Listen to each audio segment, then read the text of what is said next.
So súhlasom autorky videa Franz Hogan preložená prednáška na tému Úvod do daru života v Božej vôli. A teraz samotný text prednášky. Takže v tejto hodine sa vrátime na začiatok.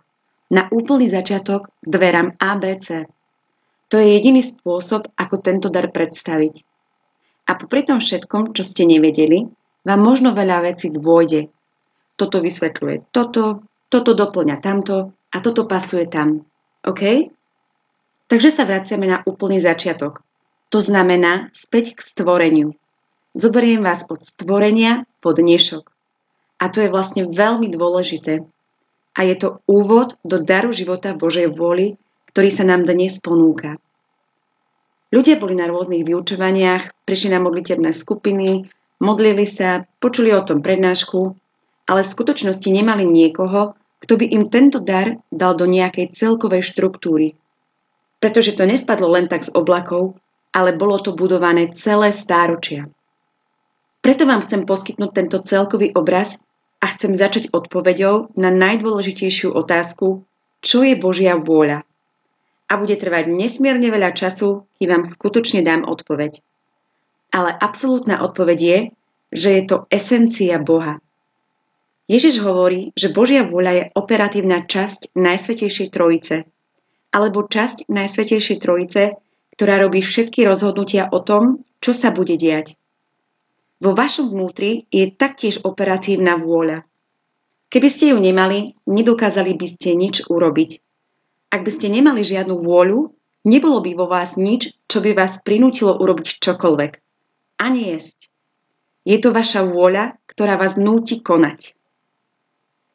Takže Božia vôľa je operatívna časť Najsvätejšej Trojice. Namiesto toho, ako hovoríme o troch osobách, Otec, Syn a Duch Svätý, vôľa je len jedna. Ježiš v neskorších spisoch opisuje mnohé problémy, aby vysvetlil jednotu Božej vôle. Je to naozaj úžasné, ale začneme týmto tu. Keď Boh stvoril vesmír, musíme sa vrátiť k tomu, čo vedci nazývajú veľký tresk. Pri ich nedávnych objavoch, ktoré teraz objavili, používajú namiesto výrazu veľký tresk výraz singularita, čo je naozaj fantastické. Keby len vedeli, o čom hovoria. Singularita je jediný bod. A Ježiš hovorí, že Božia vôľa je jediný bod, z ktorého všetko vychádza. A tak rada sledujem programy o astronómii, pretože sledujem, ako vedci prichádzajú na pravdu a nevedia ju pomenovať. Viete, a momentálne mi síce astrofyzici pripomínajú dojče na prsníku a sajú mlieko, no musia zistiť, že za tým jedlom je tvár, že za tým jedlom je vlastne osoba. Astrofyzici to ešte nezistili, ale našli tento bod. Predstavte si to ako špičku na pere. A Ježiš opisuje Božiu vôľu ako jediný bod, singularitu, kde nie je ani minulosť, ani budúcnosť. Všetko je. Je to mimo času a je to mimo priestoru. Takže náš problém vyrovnať sa s tým je kvôli tomu, že my sme vo vnútri času a vo vnútri priestoru. A takto čítame nesprávne. A hovoríme, že to má začiatok.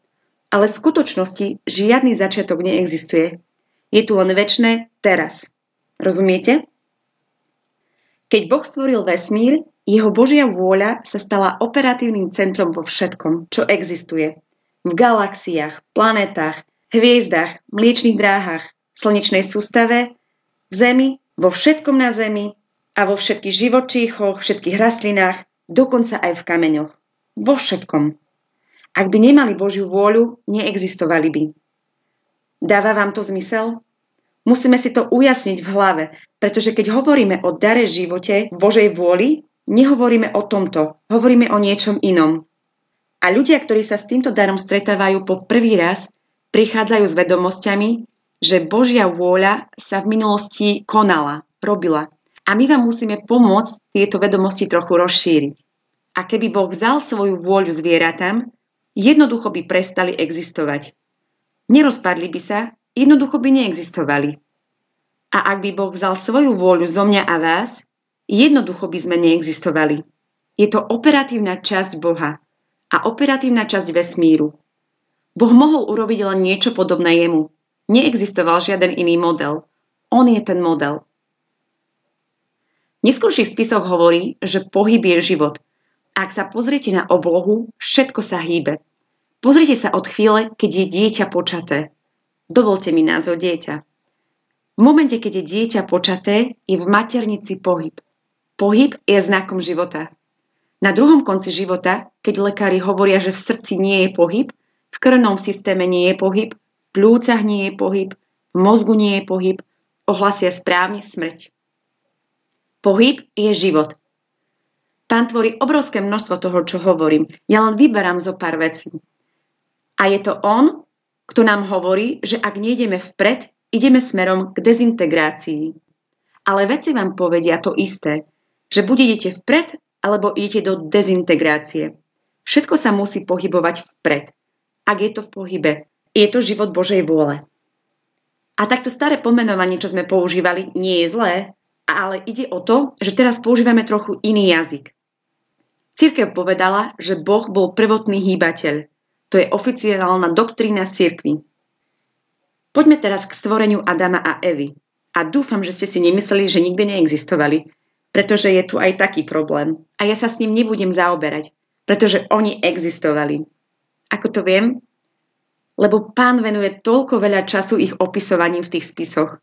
Venuje tomu obrovské množstvo času a povedal, že keď stvoril Adama a Evu, povedzme len Adama, najskôr som hovorievala o nich ako iba o písmenkách A a E, čo sú skratky anglických slov accident a emergencia, v preklade nešťastie a núdza.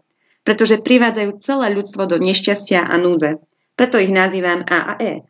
Myslím, že sú to veľmi dobré mená, takže zvyčajne nehovorím Adam, ale len A.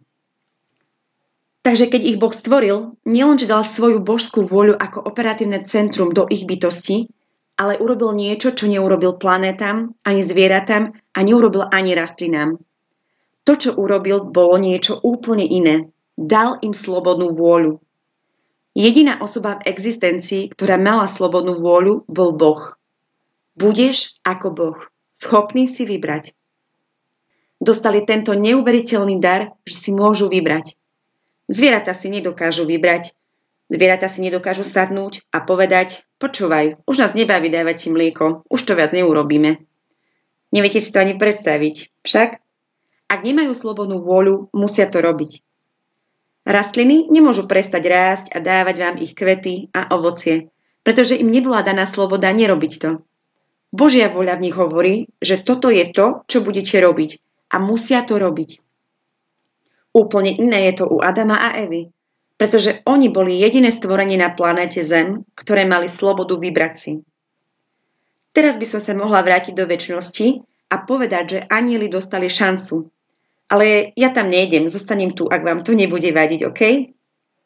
Takže to je dôvod, prečo je vám povedané v Genesis 1.27, že boli ako Boh. Mohli si vybrať, že môžu ísť jedným alebo druhým smerom. Všetky rastliny a zvieratá, ako som práve povedala, mali v sebe božskú vôľu, ale nemohli si vybrať a tak boli stanovené stvorenia. Na vrchole tohto, a to je krása, ktorú potrebujete jasne počuť, okrem toho, že mali Božiu vôľu ako hlavného hýbateľa ich bytia, Boh dal Adamovi a Eve dar života v Božej vôli. To je úplne iná vec. Jedna vec je, že Boh musí byť hlavným hýbateľom vo všetkom, inak neexistujete. Toto je úplne iná vec. A druhá vec je, a chcem, aby ste to počuli jasne, dar Božej vôle, ktorým sa zaoberáme v týchto 36 Luiziných spisoch. Zaoberáme sa darom života v Božej vôli. A tak im dal dar života Božej vôli. Takže tento dar im umožnil urobiť niečo, čo nemohli robiť svojou prirodzenosťou. Čo môžem urobiť? Som ľudská bytosť, mám ľudskú vôľu, môžem robiť ľudské skutky, to je všetko. Ak má niekto Božiu vôľu, môže robiť božské skutky. Nedokážem robiť božské skutky, pokiaľ mi Boh nedá dar, ktorý mi to umožní. Dáva vám to zmysel? Nemôžem znásobovať svoj hlas, pokiaľ mi niekto nedá nejaký nástroj a ten znásobí môj hlas. Dovolte mi, aby som to ujasnila hneď na začiatku. Vezmime si ľudský skutok. To znamená, že ma požiadate, aby som vzala túto knihu a položila ju tam. To je ľudský skutok. Nie je v tom absolútne žiadna hodnota. Len vezmem knihu a dám ju tam. Nie je v tom žiadna hodnota a keď ju tam dám, tento skutok je ukončený. Je to hotové. Zabudneme na to. A chcem dať tomu hodnotu, môžem sa rozhodnúť, že to urobím ako skutok lásky, alebo skutok poslušnosti, alebo skutok pokory, alebo čokoľvek. Teraz k tomuto skutku som pridala hodnotu. Preto svätá Terézia z Lisieux hovorí, že ak zodvihnete špendlík z podlahy z čistej lásky k Bohu, stojí to za všetky projekty na zemi. Pretože ste niečo pridali k tomu skutku. Zdvihnúť špendlík samo o sebe nie je nič. Teraz mám k tomu pridanú hodnotu, robím to z lásky. Ďalej môžem povýšiť tento skutok ešte vyššie. Stále ten istý ľudský skutok. Spojením môjho aktu lásky so všetkými skutkami lásky v Ježišovom živote. Jeho zásluhami. A pridanie jeho zásluhy k môjmu skutku spôsobí, že je to oveľa cennejší skutok, ako bol. A teraz, keď som to urobila, môžem to znova zdvihnúť ešte vyššie tým, že poviem, keďže mám všetky tvoje zásluhy, Pane, ponúkam to ako náhradu za všetky neláskyplné skutky, ktoré sa dejú všade naokolo. Milosrdenstvo. Stále to pozdvihujem ako ľudský skutok. Teraz som tuto hore, nie je to zlé, má to hodnotu. Ale ak chcem, aby sa to stalo božským skutkom, musí do toho prísť Božia vôľa cez dar života v Božej vôle, cez ktorú to Ježiš pozdvihne na božskú úroveň, teda ešte vyššie.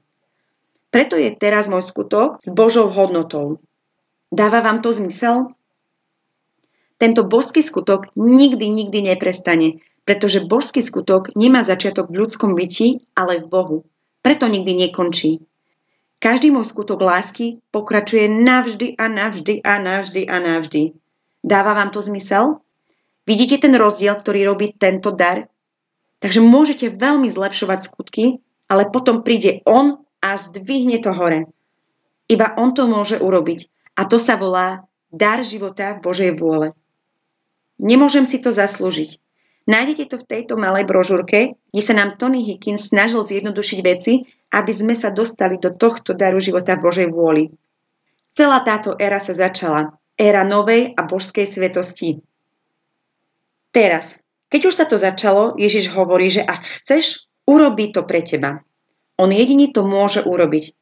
Takže keď chceme urobiť božský skutok a premeniť všetky naše skutky na božské skutky, Ježiš hovorí, že ak to ty chceš, urobím to pre teba. Je to úžasná vec však, takže všetko, čo robíme, môže byť doslova pozdvihnuté na túto neuveriteľnú úroveň. Takže sme len v úvode a v tých spisoch je veľa materiálu o Adamovi a Eve a o tom, že pred pádom mali dar života v Božej vôli. Takže všetky ich myšlienky, slová, činy, pohyby, kroky, všetko bolo božské. Všetko z nich. OK? Preto tie skutky pokračujú navždy, aj keď sa stal pád. A Pán nám v neskorších spisoch hovorí, že keďže Adam a Eva urobili tieto božské skutky pred pádom, zaslúžia si mať záchrancu, potom ako to zlyhalo. Možno sa čudujete, prečo prišiel Genesis 3.15, keď urobili všetky tieto božské skutky. No Boh je nielen neuveriteľne milosrdný, ale aj nekonečne rovnako spravodlivý. Takže o tom je veľa vysvetlení. Ale keďže robili svoje skutky v Božej vôli, všetko na mieste, kde žili, bolo v poriadku, harmonii, nádhere a preto boli šťastní. Takže toto miesto, kde žili, nazývame raj. Ale ak sa vás pýtam na význam raja, možno by ste nepovedali poriadok, harmónia, krása, svetosť a šťastie. Možno by ste to nepovedali, ale to je popis, ktorý vám dáva Ježiš. Takže nemusíte byť na konkrétnom mieste na zemi, aby ste mali túto skúsenosť. Ale to je to, čo sa nazýva raj. A tak sa v Genesis 3.8 hovorí, že Boh kráčal s Adamom v chlade dňa. A ľudia berú takéto vyhlásenia veľmi doslovne, pričom si neuvedomujú, že je za tým niečo úplne mystické. A to preto, že ľudské bytosti žili v tejto božskej úrovni. Boh sa cítil na zemi ako doma. Ľudia a Boh mohli byť zjednotení. A preto bolo nebo na zemi rovnako ako nebo v nebi. V tomto zjavení, ktoré dal pán Louise Picarete, nám hovorí, že nám teraz chce prinavrátiť ten poriadok A tak ak máte tie staré spisy, budete to mať napísané na titulnej strane.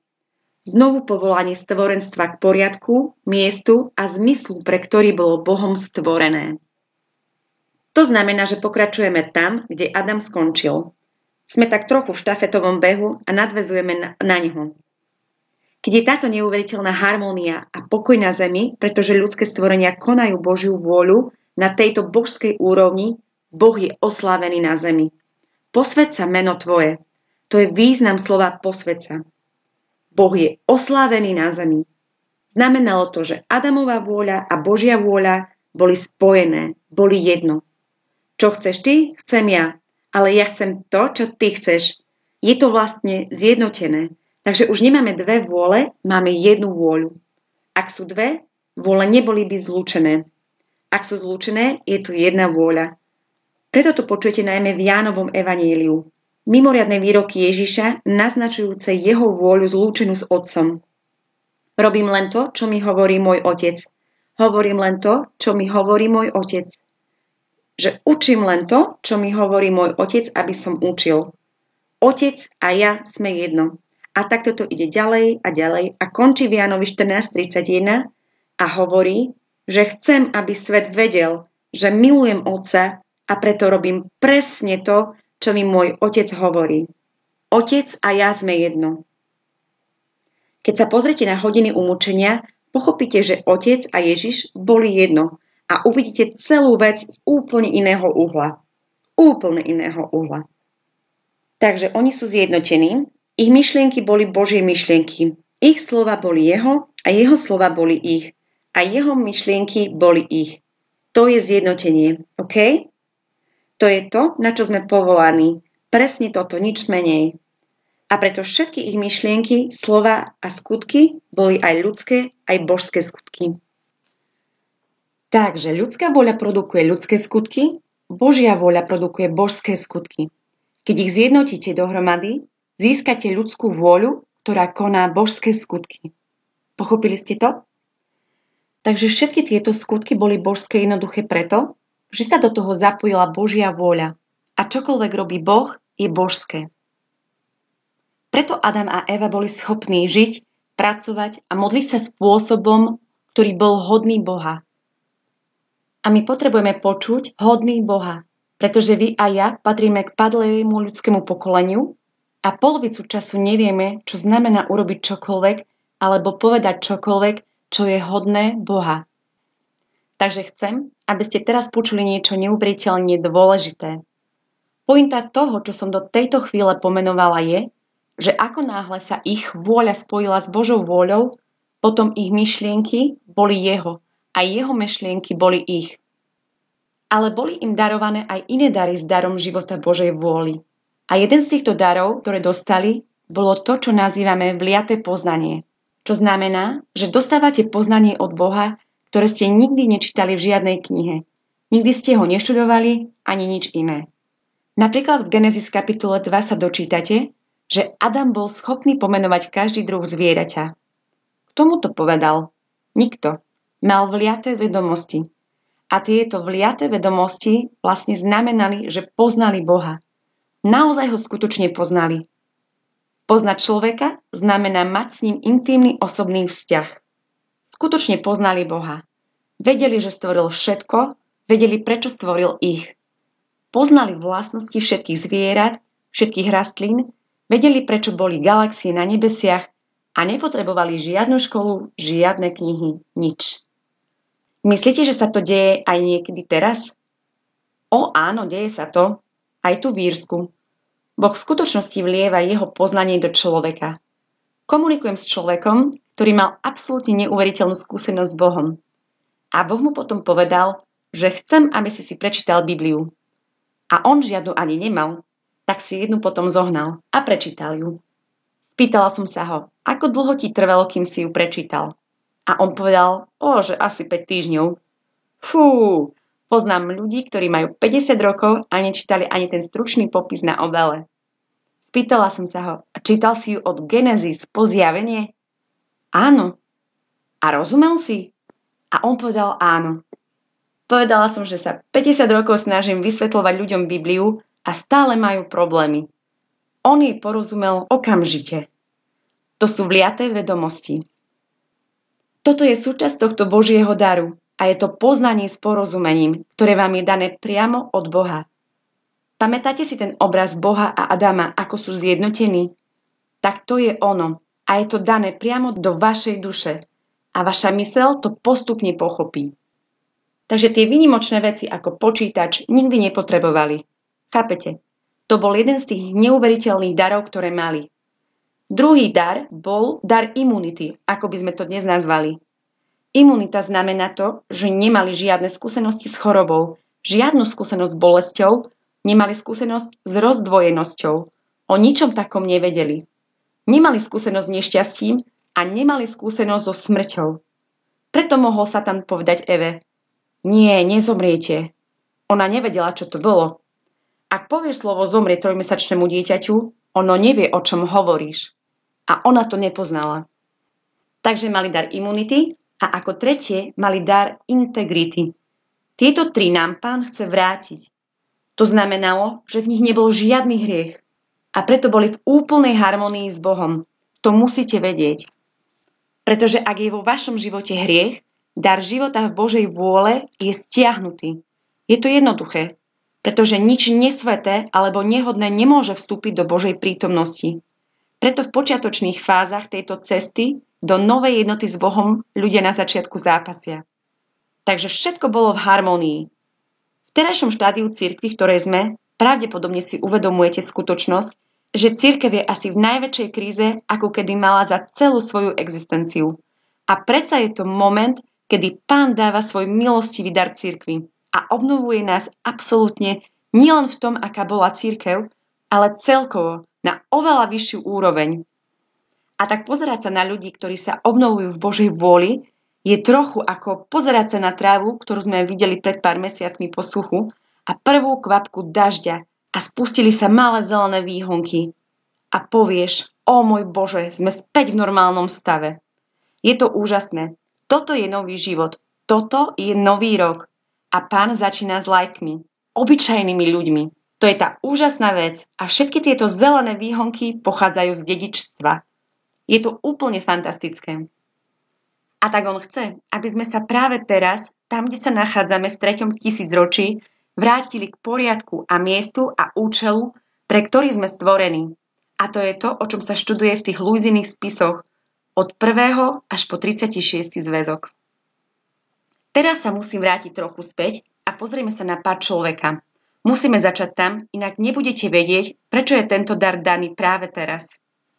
Ak vám niekto nedoplní všetky časti, nepochopíte ten celý obraz. Takže ak opíšem Adama úplne v jednote s Bohom, s vliatými vedomosťami, integritou a imunitou a prechádzajúce sa s Bohom a tak ďalej, nedokážete si ani predstaviť, že by sa do toho dostal hriech. Bolo to jednoducho nemysliteľné. Ale Boh skúšal Adama a Evu. Mohla by som sa vrátiť, ale nejdem tam, pretože by táto prednáška trvala príliš dlho. Boh skúšal tiež anielov a keď Boh skúšal anielov a tí žili vo večnosti, pomysleli by ste si, že neurobia nič zlé. Ale 1/3 anielov padla a Satan ich priviedol k tomu, že nebudem slúžiť. Keďže Božia myšlienka bola, že som ťa stvoril, poslal som ťa zo mňa v Božej láske, chcem, aby si sa rozhodol vrátiť sa späť. Chcem, aby si sa vrácal z vlastnej slobodnej vôle a to je voľba, ktorú žiada od ľudí. A tak chcel, aby mu Adam a Eva dobrovoľne podriadili svoje vôle, na rozdiel od poznania, že majú takéto dary. Skutočne to urobiť dobrovoľne. Inými slovami, ja som si vybral. To bola najväčšia voľba ich života. Teraz, oni mali prekažku, ako viete, a zlyhali v skúške a vybrali si poznanie dobra a zla. Oni už mali poznanie Boha. Ten kúsok, ktorý nemali, bolo zlo. A netušili, že ak si vyberú dobro a zlo, že to bude neviditeľný nepriateľ, ktorý sa postará o to, aby sa všetká pozornosť venovala tej zlej strane. Rozumiete? Ale problém je v tom, že v Božej vôli nie je žiadne zlo. Hebrejom 12:14 Nič nesväté alebo nehodné nemôže vstúpiť do Božej prítomnosti. Kniha Habakuk, kapitola 1, verš 13 Pane, máš čisté oči, nechceš vidieť zlo a nemôžeš hľadiť na nešťastie. Takže keď sa snažím žiť v Božej vôli a dopustím sa úmyselne ľahkého hriechu, dar Božej vôle ma okamžite opustí. Pretože je to moje rozhodnutie. Nie je to jeho problém, je to moje rozhodnutie. A to, čo sa stalo, a ja nebudem vstupovať do celej psychológie pokušenia, pretože je to oveľa väčšie, ako si ľudia myslia, stalo sa to, že Adam, a budem hovoriť len o ňom, pretože bol hlavou ľudského pokolenia. On si vybral inú cestu ako tú, ktorú mu vybral Boh, čo bola katastrofa. Vybral si inú cestu. Pamätáte? Ježiš povedal v Matúšovi 7:13 až 14, že existujú dva spôsoby. Široká cesta vedie do zatratenia a úzka cesta vedie do života. Pamätáte na to? Takže nám povedal, že si musíme vybrať znova. Adam zistil príliš neskoro, že táto cesta, ktorú si vybral, bola cestou vzbúry, hriechu, choroby, smrti a pekla. Cesta nešťastia a disharmónie. Oni predtým nevedeli, čo bola disharmónia, pretože všetci mali rovnakú vôľu. Eva mala tú istú Božiu vôľu, Adam mal Božiu vôľu a oni mali medzi sebou rovnakú Božiu vôľu. Takže nevedeli, čo je to spor. A výsledok pádu je uvedený v Genesis 3 a 4. Dar života v Božej vôli bol stiahnutý a Adam a Eva zostali len s ľudskou vôľou. V týchto spisoch je veľa písané o ťažkostiach ľudskej vôle bez milosti a o žití bez odovzdania sa Bohu. Ale v skutočnosti je tam toľko veľa materiálu, že je to úplne úžasné. Takže, nielenže zostali len so svojou ľudskou vôľou, ktorá im nepomôže, aby svoje činy mali božskú úroveň, ale mali aj bolesť, smrť, nešťastie a vinu. Niečo, čo nikdy predtým nezažili. A prvýkrát v živote chceli utiecť pred Bohom. Pamätáte si Genesis 3? Chceli utiecť pred Bohom. Prerušili ich vzťah s ním. Dovolte mi ukázať vám niečo. Ježiš povedal dve veľké prikázania v Matúšovi 22. Dve veľké prikázania boli milovať Boha a milovať blížneho. Genesis 3 prerušili vzťah s Bohom, Genesis 4 prerušili vzťah s blížnym. Opisuje prvú vraždu. Nedokážeme sa milovať bez lásky k Bohu. Ak v sebe nemáme Božiu lásku, nemáme schopnosť milovať sa navzájom. Odkaz k našej spoločnosti. To, čo sa deje všade okolo vás, a vidíte to, ostrov svätých a učencov sa stal ostrovom lupičov a vrahov a vraždy sa tam dejú každý deň. Je to úplne neuveriteľné.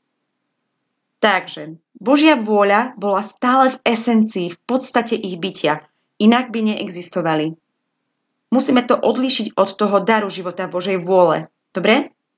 Ale zistili príliš neskoro, že bez daru života Božej vôli ich ľudská vôľa bola slabá, bola narušená, ich intelekt bol zatemnený a boli v obrovskom probléme.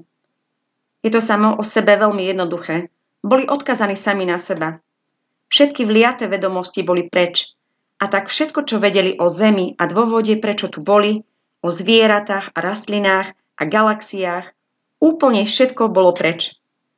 A veľmi zaujímavé je, že zvieratá a rastliny, s ktorými mali vzťah, pretože Božia vôľa bola vo všetkom, zvieratá a rastliny, najmä teda zvieratá, boli priťahované k Adamovi a Eve, pretože tá istá Božia vôľa bola v nich. Ak mi neveríte, ak žijete hlboko v Božej vôli, približite sa k zvieraťu, ktoré nepoznáte a uvidíte, či zviera vo vás rozpozná Božiu vôľu. Dokázala som to, že to robia. V skutočnosti úplne zvláštne stvorenie, ktoré ste ešte nestretli. Obzvlášť sa to deje s inteligentnými, ako sú psi a kone. Mne sa to stalo s koňom. Vôbec nechcel, aby som odišla.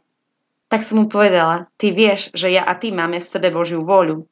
A koň mi nemohol odpovedať a ja som mu len dávala pekné chumačeky tej najšťavnatejšej trávy, ako som dokázala dať. Ale on nechcel, aby som odišla. A keď som odchádzala, otáčal za mnou hlavu a stále sa za mnou pozeral. Povedala som, áno, on to pozná. A psi by to mali poznať dobre tiež. Takže zvieratá poznali Božiu voľu v Adamovi a Eve a zhlukovali sa okolo nich. Ale keď prerušili vzťah s Bohom zvierat, už viac nerozpoznali toto odpojenie a vzdialili sa od nich. A ešte viac, keď si prečítate Genesis 3 až 6, hriech vzrastal, množil sa a zaplnil zem a premohol ju. A čím viac sa hriech zväčšoval a množil, tým viac sa zvieratá vzdialovali od ľudstva. až sa z nich stali nepriatelia. A teraz my ich voláme divé. Zaujímalo by ma, kto je ten divý. Viete, niekedy obvinenie, ktoré vznášame proti iným, by sa malo namiesto toho povedať tomu v tom zrkadle. A nie len to, ale aj rastliny sa proti nim zbúrili. Zistíte, že v Genesis 3 sa píše, že zem vám už nebude dávať svoje ovocie. Namiesto toho dostanete trne a bodliaky. To sú tie rastliny, ktoré sa búria proti vám. A samotná zem sa zbúri proti vám. Videli ste to v Potope v 6. kapitole. Zem povedala, nechceme tento dav ľudí. Takže nezabudnite, že Božia vôľa je vo všetkom. V dôsledku tohto pádu bol celý Boží plán pre ľudstvo pozastavený. Bol zablokovaný. A v neskorších spisoch Ježiš hovorí Luize, že Adam a Eva zmenili osud ľudskému pokoleniu a zmenili osud Božej vôle pre ľudí. To bola tá sila výberu. Budete ako Boh, môžete si vybrať. Takže Boh mal svoju prvú agóniu v záhrade v 3. kapitole Genesis. My si spájame agóniu len v záhrade s Ježišom, ale Boh Otec mal agóniu v záhrade. A v 1. Mojžišovej 3.9 nájdete, že Boh Otec išiel hľadať svojho marnotratného syna a povedal: Adam, kde si? Hľadám ťa v tejto temnote. A potom mu Adam povedal, že sa ho bojí. Ako sa môžeš báť niekoho, s kým si zjednotený? Už nebol viac s Bohom zjednotený. V prísloviach 8.31 je úžasné vyhlásenie, že Pán je potešený, keď je so synmi ľudí. A tu bol Boh, ktorý chcel pokračovať vo vzťahu, ale Adam už nebol k dispozícii. Boh hľadal svoje deti. Dobre, o 4000 rokov neskôr Boh Syn mal svoju agóniu v Getsemanskej záhrade, keď sa vo svojej agónii pokúšal priviesť ľudské pokolenie späť k Bohu a pred smrťou povedal: Otec, kde si? V tej temnote, ktorá bola všade okolo neho. Zvyčajne to chápeme ako: môj Bože, prečo si ma opustil? Teraz. Otec mohol povedať Adamovi: Adam, prečo si ma opustil? Kde si? Prečo si ma opustil? A tak chcem spojiť tieto dve veci, ktoré možno nikdy predtým ste nespojili. Prvá a druhá Božia agónia. Ako náhle bolo urobené toto rozhodnutie, nikto sa k tomu nemohol vrátiť, pretože Božia vôľa bola teraz odstránená z tohto daru. Božia vôľa bola odstránená od Adama a Evy a ľudské pokolenie sa odklonilo od Božieho plánu. Keď to uvidíme v posledný deň, budeme úplne ohromení, pretože v posledný deň sa nám všetko ukáže. Prvý odklon je Genesis 3 až 6 a prvý trest je potopa. A dokazuje to, že ľudská vôľa robí zlo oveľa ľahšie ako dobro. Celé ľudské pokolenie sa teraz stalo marnotratným synom, ďaleko od otcovho domu, robiac všetko nesprávne. A keď Ježiš povedal tento príbeh v Lukášovi 15, vlastne zhrnul históriu ľudstva. Ľudia si to však neuvedomujú. Celé ľudské pokolenie ďaleko od otcového domu. Takže po výbere dobra a zla boli výsledky bohužiaľ väčšinou zlé. A nie len to. Ťažkú cestu našiel vo všetkom. Príde vám niečo jednoduché? Človek prišiel na ťažkú cestu, pretože mal neviditeľného nepriateľa, ktorého nazývame Satan, diabol, had alebo drak. Všetky tieto názvy sú v Biblii. A tento neviditeľný nepriateľ sprevádza ľudské pokolenie počas celej jeho histórie a sprevádza aj vás. Nevynechá nikoho, pretože nechce, aby sme zaujali miesta padlých anielov v nebi. On na nás úplne žiarli. A tak Satan ukázal svoju škaredú tvár na úplnom začiatku odklonu človeka od Boha. Len si predstavte Ježiša idúceho do púšte. Kto ukazuje svoju škaredú tvár? Satan. Ježiš ide do púšte, aby sa pokúsil napraviť všetky naše putovania po púšti v histórii a on tiež musí čeliť tejto škaredej tvári a striasť sa jej. A Ježiš musí prejsť všetkými týmito skúsenostiami, aby sa nás pokúsil dostať späť na správnu cestu. Satan používa rovnakú metódu so všetkými. A svätý Jan Vianej bol známy tým, že sa v noci stretol so Satanom. Poznáte ten príbeh? Diabol sa mu zvykol zjavovať v noci. Nebal sa Satana a jednej noci mu povedal: Ty si hrozný kanec.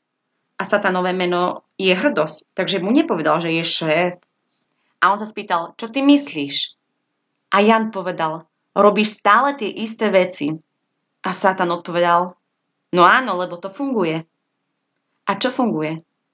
Satan nastražil 3 pasce pre ľudské pokolenie a všetky fungujú. Prvá pasca je to, čomu hovoríme 7 smrteľných hriechov.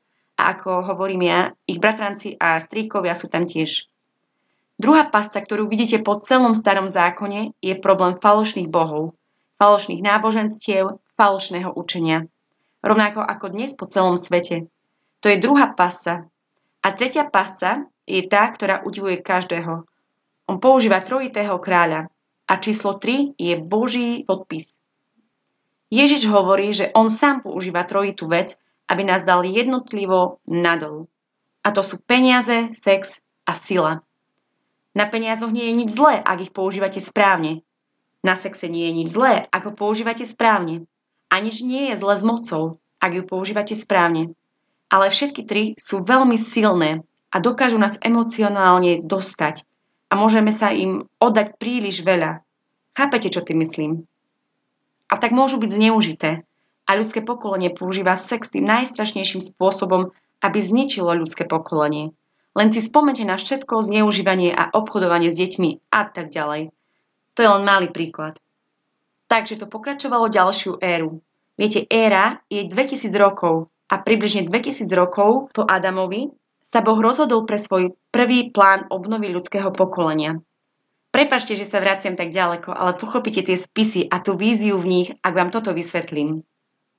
Boh zavolal Abrahama a povedal: teraz sa pokúsime, aby sa vrátila táto moja rodina. A Boh je veľmi jednoduchý. Prepáč, pani. Hovorí, začal som s jedným mužom a potom sa budem zaoberať jednou rodinou a potom budem jednať s jedným národom. A ten bude vzorom pre všetkých ostatných. On bol jednoduchý však. S jedným mužom, jednou rodinou a jedným národom. Prečítajte si Bibliu. A tak hovorím, úbohý Bože, mal si v nás viac dôvery, ako bolo zaručené. No aj tak sa rozhodol, že začne novú éru návratu marnotratného syna. A cez tohto jedného muža, jednu rodinu a jeden národ mal nádej, že nastolí kráľovstvo Božie na zemi. A pomaly ich cvičil, aby konali jeho vôľu. Teraz, ak poznáte starý zákon veľmi dobre, čo dúfam, že poznáte, je tam jedna hlavná téma, ktorú Boh hovorí v celej tej veci. Boh hovorí, urobíš moju vôľu? A ľudia odpovedajú, A celý tento boj tam máte neustále. A všetci z Abrahámovej rodiny a ich potomkovia a národ, ktorý z neho vzýšiel, všetci sú úspešní, keď plnia Božiu vôľu a všetko ide proti ním, keď neplnia Božiu vôľu. A po 400 rokoch zbúry proti Božej vôli boli vyhnaní z tej krajiny, pretože im bolo povedané, že v tej krajine môžu zostať, iba keď budú plniť Božiu vôľu. A tak sa dá zhrnúť celý starý zákon. Ľudská vôľa versus Božia vôľa. A Boh ich má v akejsi duchovnej škole a snaží sa ich vycvičiť. Podarilo sa mu to s niektorými ľuďmi, niektorí z tých hrdinských, s ktorými uspel, bol samotný Abraham, Mojžiš, Jozef, Jakob, áno a nie. Máme skvelých ľudí ako Jošua. Jošua je jeden z najposlušnejších zo všetkých. Bol úplne fantastický natoľko, že Boh pre neho urobil neuveriteľné zázraky. A máme Samuela. A chápete, sú tam takí ľudia. A potom ešte sú časy, keď sa národ skutočne obráti. Takže pre Boha je to obrovský boj, aby sa pokúsil prinútiť vyvolených, aby pozorne počúvali a zaviazali sa konať Božiu vôľu. Boh im dal 10 prikázaní a ak dáš čo i len jedno prikázanie ľuďom, porušia ho. Keď som bola mladá a hlúpa, robievala som opatrovateľku a zažila som, že mama predtým, ako odišla, povedala deťom, aby sa nedotýkali sušienok. Ale zvyšok večera bol len jediný cieľ a to bolo dostať tie sušienky. Dobre, ako si počínal Boh v tomto zápase s vyvolenými ľuďmi? To si vypočujete v 95. žalme od veršov 8 až 11. Čujte dnes jeho hlas. Nezatvrdzujte svoje srdcia, ako v Meríbe, ako v dňoch masy na púšti. Masa a Meríba znamenajú skúšky a spory. Kde ma pokúšali vaši otcovia. Skúšali ma, hoci moje skutky videli. 40 rokov sa mi priečilo toto pokolenie. I povedal som, je to ľud s blúdiacim srdcom. Tí veru moje cesty neznajú. Preto som v svojom hneve prisahal, nevojdu do môjho pokoja. A nestúpili, tá generácia nikdy nestúpila do zasľúbenej zeme. Zomreli na púšti. Testoval ich 10-krát v divočine a za každý test dostali nulové skóre. Mal bol problém? Áno. Problém bol snažiť sa dosiahnuť, aby ľudské pokolenie konalo jeho vôľu. Majte to na pamäti, pretože toto je ten problém. Poďme teda k novému zákonu. Máme pred sebou len 2000 rokov, kým to dnes ukončíme. Takže po obrovskom boji, o ktorý sa Boh musel pokúsiť a prinútiť niekoho, aby konal jeho vôľu v starom zákone, sa posunieme o 2000 rokov od Abrahama a prídeme do času Krista. Nastal čas, aby sa narodil Spasiteľ. Boh to sľúbil v Genesis 3.15. Teraz to naplňa. A tak Ježiš prichádza a má dve prirodzenosti. Jednu ľudskú, jednu božskú. Je to ľudská vôľa a Božia vôľa. Sú úplne spojené, zjednotené. Všetko, čo robí, je božské. Teraz otázka, ktorú by sa ľudia mali pýtať o Ježišovi a nepýtajú sa, je: prečo mal prísť ako dieťa? Prečo neprišiel ako dospelý, neurobil tú prácu, čo mal a neodišiel? Nespýtali ste sa to? Prišiel ako dieťa, pretože prišiel špecificky prerobiť ľudské pokolenie od prvého okamihu počatia až po okamih našej smrti. A chcel to zažiť.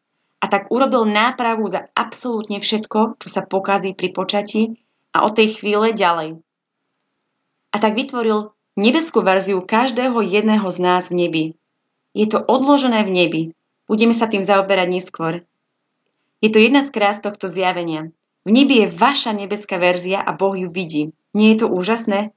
Boh presne vie, akých vás chce mať, keď sa tam dostanete. A chce, aby sme sa takým stali aj na zemi. A ide o to, že Ježiš za to zaplatil a zaslúži si to. Takže, ako bol počatý, robil reparácie, ako som povedala, za všetko, čo sa pokazí pri počatí a tak ďalej. Takže keď Ježiš išiel do svojho diela vykúpenia, dávam vám to z uhla týchto spisov, dobre? Prvá vec, čo urobil, bolo, že nám otvoril kanály minulosti, aby sa ľudské pokolenie mohlo začať uzdravovať, byť obnovené, mohlo byť uzdravené v tele, mysli a duchu. A bolo obnovené. Tie milosti sú omša, sviatosti a písmo a modlitba a všetko ostatné. Taktiež položil aj základy Božieho kráľovstva, Matúš 5 až 7. Dal nám spôsob života a vidíte, ako ďaleko sa Írsko pokazilo, ak ste si prečítali blahoslávenstva. A dal nám celé svoje učenie pre misiu, ktorá mala prísť. To všetko je v evanjeliu. Musela som to povedať, vedeli ste to aj tak. No problém je, že milosti fungujú iba vtedy, ak je človek dobrej vôle a je v spravodlivom postavení. To je ten problém. Znamená to, že môžete ísť na spoveď a vaše rozrešenie je neplatné, ak nerobíte pokanie. Je to jednoduché, ako to môžete vidieť aj v chodení na sväté príjmanie. Prečítajte si 1. list Korinťanom 10 a 11. Nemáte úctu k Pánovmu telu, nepoznáte telo Pánovo, alebo prichádzate s hriechom v srdci na sväté príjmanie. Týmto problémom má veľa ľudí. Takže je tu problém. Aj keď vykúpenie je úplne fantastické, závisí od našich dispozícií, závisí od našej prípravy. A tak nakoniec sa Ježiš stal zmiernou obetou za naše hriechy, ktorá nás oslobodzuje. 1. Jánov list 2.2. A urobil nápravu za každý hriech a každého človeka v jeho agonii. A v hodinách umúčenia, ktoré spísala tiež Luisa, nám ukazuje, že dôvod, prečo sa Ježišovi stalo čokoľvek, čo sa mu stalo, je ten, že Boh vedel, že táto konkrétna vec je potrebná na nápravu nejakého konkrétneho hriechu. Napríklad všetko bičovanie bolo potrebné na to, aby sme sa očistili od špiny tela a trňová koruna bola potrebná na vysporiadanie sa s pýchou a zaoberá sa tam viacerými vecami. Dávam vám len prvé náznaky. Takže každá jedna vec bola povolená z určitého dôvodu. A ak by nemala dôvod pre vykúpenie, nebol by ju Boh dovolil. Je to jednoduché. Teraz sa musím dostať k tej úžasnej veci, že Ježiš bol Boh a dal nám iba jednu modlitbu.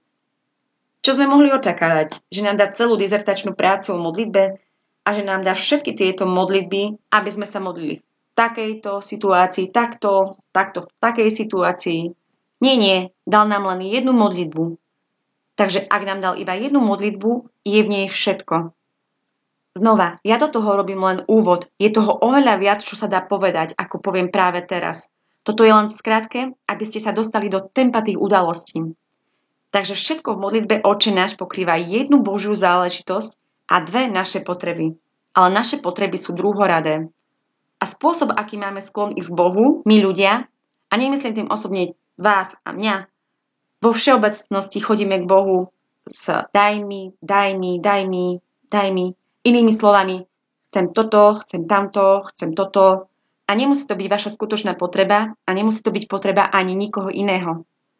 A Otče náš dáva všetko absolútne do poriadku. A Božia sláva je tam na prvom mieste. Posväť sa meno tvoje. To bola časť, ktorá bola odstránená z burov ľudského pokolenia. Takže Boh má byť oslávený, Božie kráľovstvo má vládnuť na zemi a číslo 3, Božia vôľa má byť na zemi rovnaká ako v nebi. To znamená, že božský. A vy si poviete, ale kto tak mohol konať? Iba dvaja ľudia, Ježiš a Mária, a obaja mali dar božskej vôle. My ostatní sme nemali možnosť tak konať. Ale ak Ježiš vložil do svojej modlitby, že Božia vôľa má byť na zemi tak, ako je v nebi, potom to znamená, že nastane éra, v ktorej sa to stane.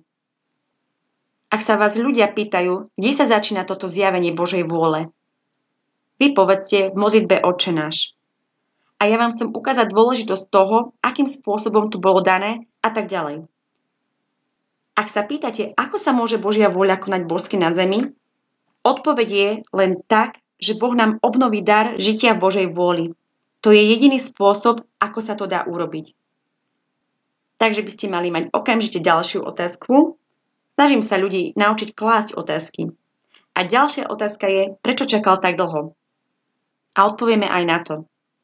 Jediný spôsob, ako môže byť Božia vôľa vykonaná božsky, je, že bude obnovený dar života v Božej vôli. Inými slovami, že my ju zdvihneme odtiaľ, kde ju nechal Adam.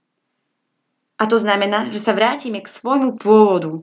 O tom je veľa tých spisoch. Nie v tých prvých, tam sú základy. A preto sa musíme vrátiť pred pád a odtiaľ pokračovať v histórii ľudského pokolenia, aby sa celé ľudské pokolenie mohlo vrátiť k Bohu tak, ako si to želá on.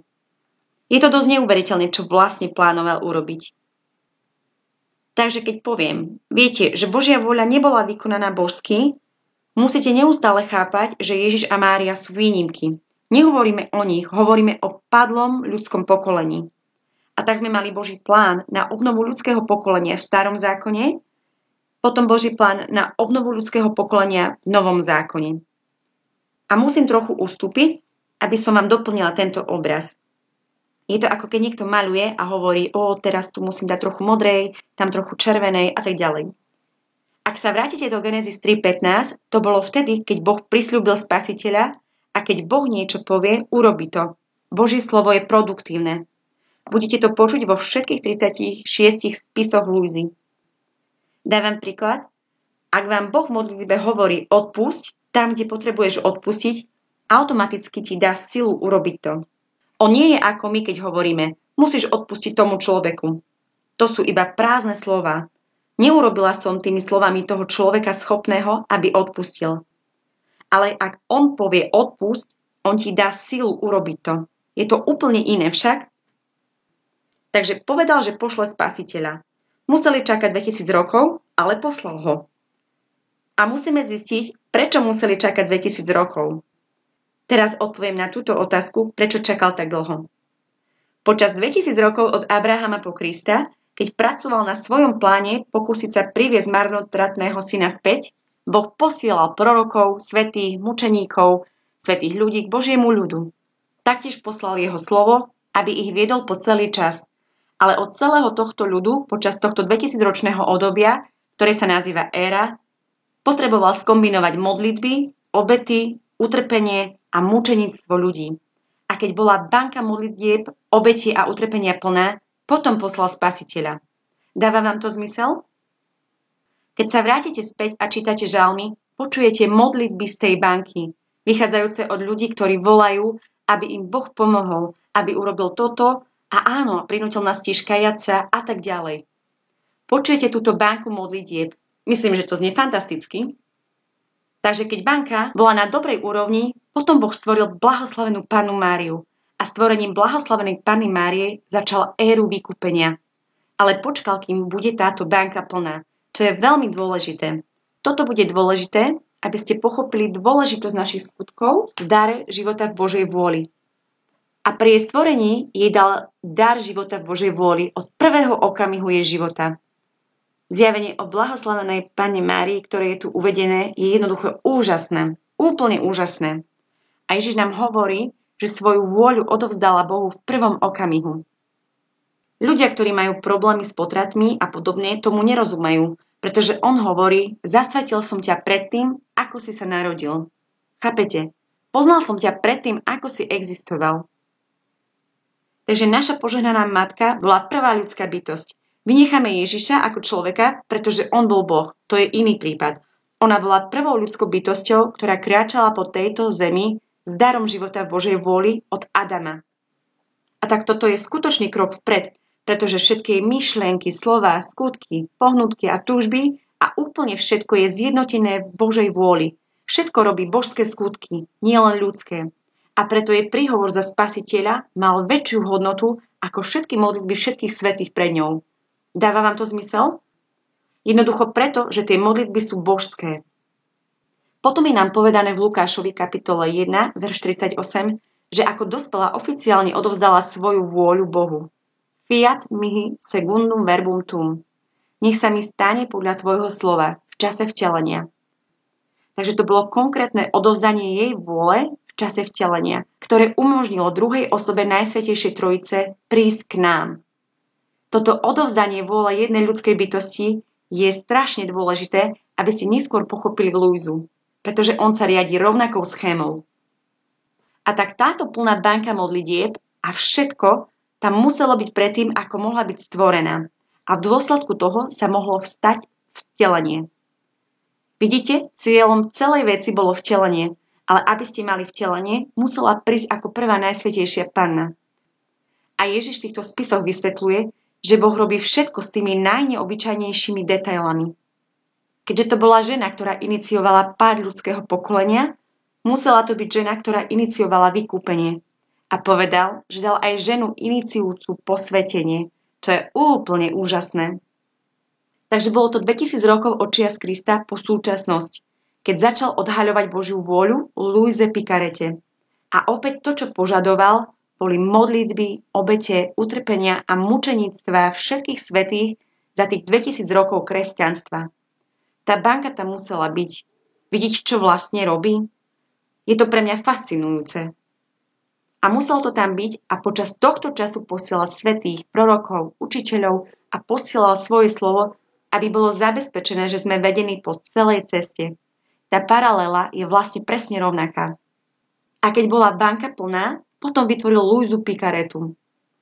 Teraz ten rozdiel medzi Najsvätejšou matkou a Louisou Picaretou je v tom, že Louisa patrí k padlému ľudskému pokoleniu. Narodila sa ako my, ostatní, s dedičným hriechom. A preto tento fenomén je väčší ako zázrak. Z potomstva, na ktorom Ježiš pracoval, mala byť vychovaná jedna z nás. Pretože neviem, ako vy, ale môžete mi povedať čokoľvek o Najsvätejšej Panne a ja súhlasím, je to v poriadku.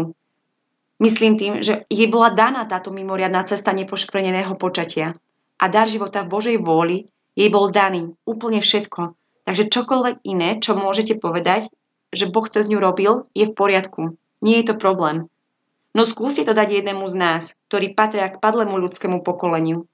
A to bola tá neuveriteľná vec, ktorú urobil s Louisou, aby začal éru posvetenia. Teraz, my žijeme v čase, keď sa celý svet potopil do nerestí a tu otvára posvetenie. Nie je to neuveriteľné? Takže sa nepozerajte na problém. V Biblii je jeden princíp, a to ten, že ak sa pozeráte dole na problém, vyvyšujete problém. Uvidíte len ten problém a bude sa stále zväčšovať. Ak sa pozeráte hore, budete vyvyšovať Pána. A Pán nám hovorí, aby sme sa pozerali hore a aby sme sa nepozerali na problémy všade naokolo, pretože tieto problémy vás úplne zdeprimujú. Takže pre tých z vás, ktorí sú tu úplne noví, sú tu 3-krát povedané slova fiat. 3-krát, pričom Boh vykonal niečo úplne výnimočné. Stvorenie, vykúpenie, posvetenie. Vo stvorení pracoval s Adamom. Hovorím len Adamom, pretože bol hlavou ľudského pokolenia. Vo vykúpení pracoval s Máriou a Ježišom. Pri posvetení je to Ježiš, Mária a Luisa. A tak nájdete vo všetkých Luiziných dielách, ako stále hovorí našej požehnanej pani. No tak, ale musíme to urobiť my dve spolu. Nedokážem to urobiť sama.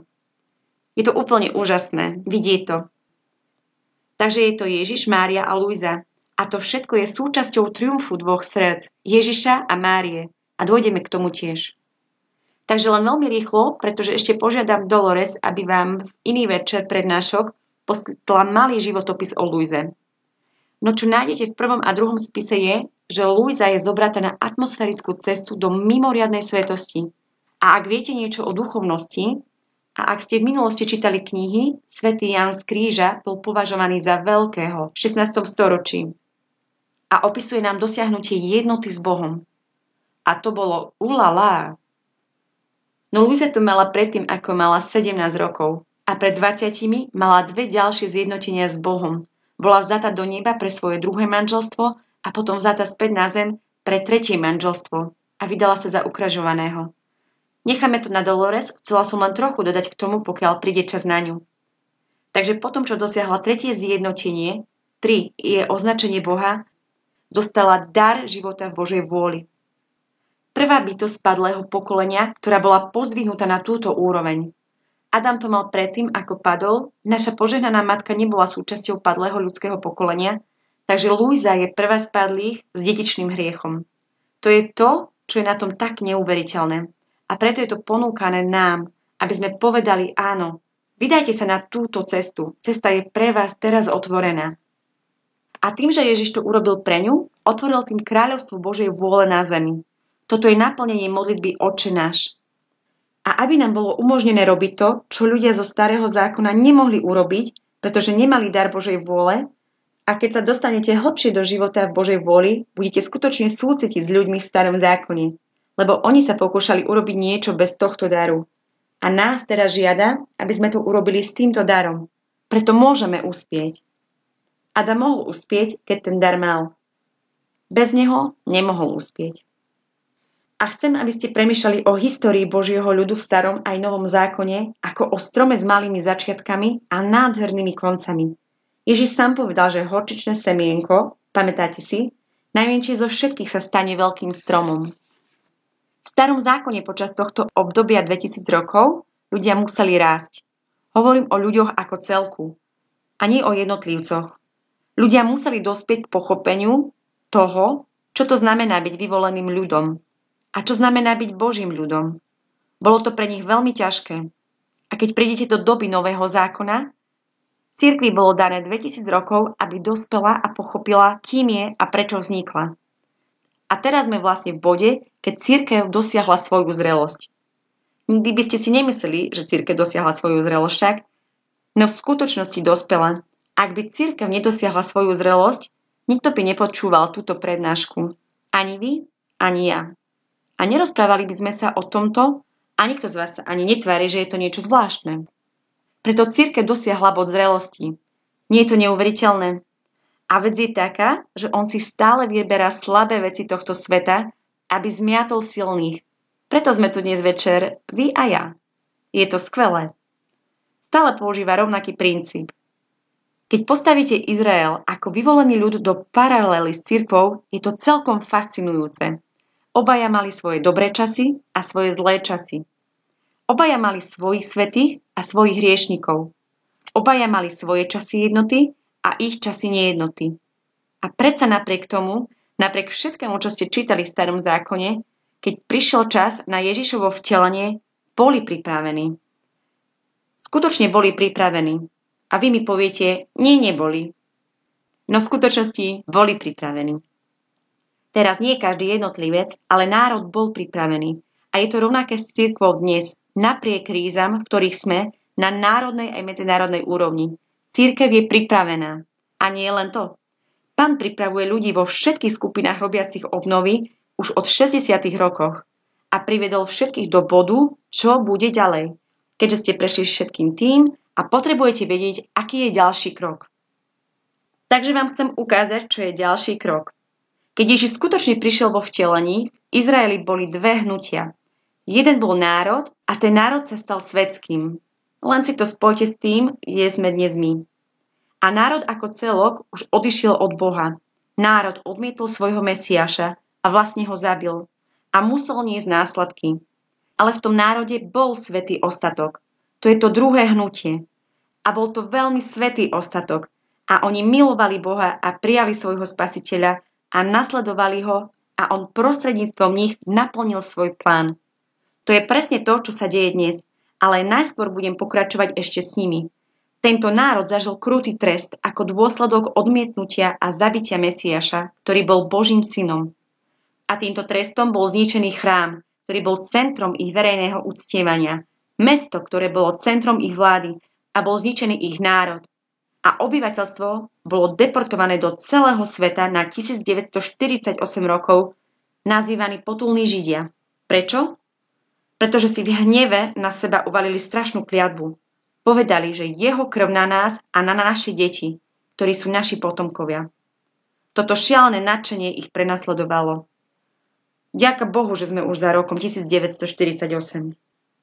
Teraz, zatiaľ čo sa národy topili v neresti, medzi časom sa Ježiš začal rozprávať s Luizou Picaretou. Luisa prežila 2 svetové vojny, to znamená, že 2 veľké tresty. Vojna je trest a svetová vojna je veľký trest.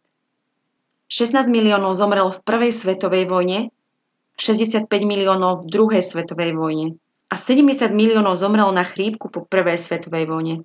Stalin zabil 30 až 35 miliónov a my hovoríme, že Hitler bol horší. Hitler zabil 12 miliónov, pokiaľ viem, spomína sa len 6 miliónov Židov a nikdy nepriznávame 6 miliónov kresťanov, ktorých zabil. Proste vojny boli ten najstrašnejší trest na zemi. A stačí, keď si len spočítate čísla tých mŕtvych. Takže kresťanský západ odmietol Krista, zavrhol cirkev. No v každom národe, ktorý poznám, ostal svätý zvyšok. A keď Pán chce to, čo nám ponúka, Božia vôľa sa rozšíri po celej zemi a on uskutoční všetky svoje plány. Aké sú jeho plány? Môžem vám ich povedať, ale len veľmi rýchlo kvôli krátkemu času. A tak jeho plány sú priviesť nás do Nového Jeruzalema. Zjavenie 21:22. Všetko, o čom hovorí v týchto spisoch, je Nový Jeruzalem. Po druhé, prináša nám definitívne túrice. Spomína sa to v Joelovi kapitola 3, verše 1 až 5. A po tretie, naplnenie Otčenášu, čo je Matúš 6, verše 10 až 13. Ale bude tu ďalší veľmi prísny trest, pretože celý západný svet, ktorý sa nazýval kresťanský západ, oficiálne odmietol Krista. Dokázali by ste si pred 10 rokmi vôbec predstaviť, že táto krajina odmietne Krista?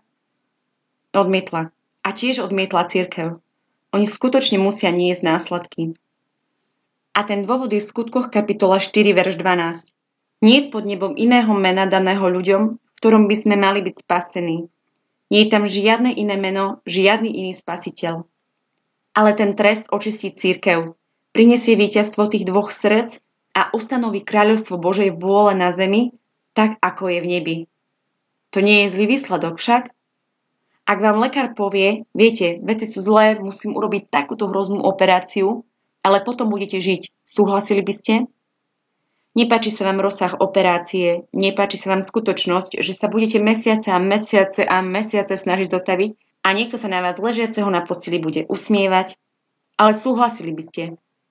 Pretože potom budete žiť.